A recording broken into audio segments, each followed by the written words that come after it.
పాకిస్తాన్‌లో శనివారం ఉదయం అనూహ్య పరిణామాలు చోటు చేసుకున్నాయి. దేశంలోని పలు కీలక వైమానిక స్థావరాలపై భారీ పేలుళ్లు సంభవించడంతో తీవ్ర ఉద్రిక్త పరిస్థితులు నెలకొన్నాయి. దీనికి తోడు భారత స్థావరాలపై పాకిస్తాన్ సైనిక చర్య ప్రారంభించిన నేపథ్యంలో ప్రధాని షరీఫ్ జాతీయ కమాండ్ అథారిటీ అత్యవసర సమావేశాన్ని ఏర్పాటు చేశారు. ఈ పరిణామాల నేపథ్యంలో పాకిస్తాన్ వ్యాప్తంగా పౌర, వాణిజ్య విమానాల రాకపోకలను తక్షణమే నిలిపివేస్తున్నట్లు ఆ దేశ సైన్యం ప్రకటించింది. శనివారం తెల్లవారుజామున పాకిస్తాన్లోని 3 ముఖ్యమైన వైమానిక స్థావరాలపై వరుస పేలుళ్లు సంభవించాయి.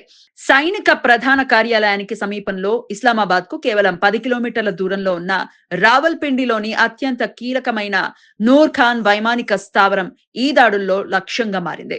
గతంలో చాక్లాలా ఎయిర్ బేస్ గా పిలువబడిన ఈ స్థావరం వైమానిక దళ కార్యకలాపాలకు, విఐపి రవాణా యూనిట్లకు కేంద్రంగా ఉంది. నూర్ ఖాన్ తో పాటు చాక్వాల్ నగరంలోని మురీద్ వైమానిక స్థావరం, పంజాబ్ ప్రావిన్స్ లోని జాంగ్ జిల్లాలో ఉన్న రఫీక్ వైమానిక స్థావరం కూడా దాడులకు గురైనట్లు పాకిస్తాన్ సైనిక వర్గాలు ధృవీకరించాయి. మరోవైపు భారత్ స్థావరాలపై పాకిస్తాన్ సైనిక చర్య చేపట్టినట్లు ఆ దేశ సైన్యం ప్రకటించిన కొద్ది గంటల్లోనే ప్రధాని షరీఫ్ జాతీయ కమాండ్ అథారిటీ అత్యవసర సమావేశానికి పిలుపునిచ్చారు. దేశ భద్రతకు సంబంధించిన అత్యున్నత నిర్ణయాధికార సంస్థ అయిన ఎన్సీఏలో ఉన్నత స్థాయి పౌర, సైనిక అధికారులు సభ్యులుగా ఉంటారు.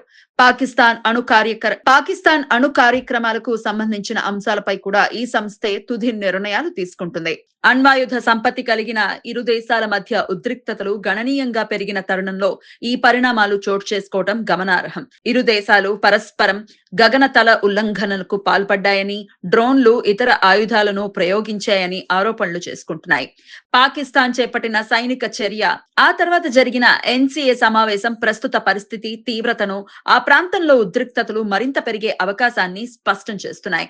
అంతర్జాతీయ సమాజం ఈ పరిణామాలను నిశితంగా పరిశీలిస్తూ ఇరు దేశాలు సంయమనం పాటించాలని, చర్చల ద్వారా సమస్యలను పరిష్కరించుకోవాలని పలు దేశాలు విజ్ఞప్తి చేస్తున్నాయి.